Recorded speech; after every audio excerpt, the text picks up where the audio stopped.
شادی کے دوران میری بھابھی کے بھائی کی نظر مسلسل مجھ پر رہی، مگر میں اسے نظر انداز کرتی رہی۔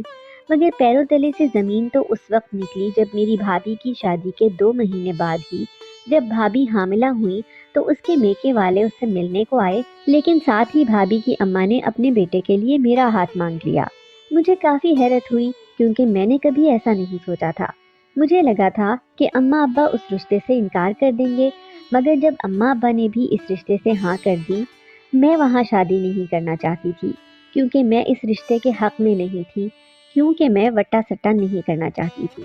میں نے جب گھر میں اس رشتے سے انکار کیا تو میری بھابھی نے گھر میں واویلا مچا دیا۔ وہ میرے بھائی کو کہنے لگی کہ پہلے تمہاری بہن نے میرے بھائی کو اپنے جال میں پھنسایا، اس کو محبت کی راہ دکھائی، مگر اب اس کو دھتکار رہی ہے جب وہ اس کو اپنی عزت بنانا چاہتا ہے۔ اب یہ کسی اور سے محبت کرتی ہوگی۔ تمہاری بہن تو بد کردار ہے، اس کا نہ جانے کتنے لوگوں سے ملنا جلنا ہے۔ مجھے تو اکثر رات کے وقت اس کے کمرے سے آوازیں آتی ہیں جیسے یہ کسی لڑکے سے آدھی آدھی رات تک فون پر باتیں کرتی ہو۔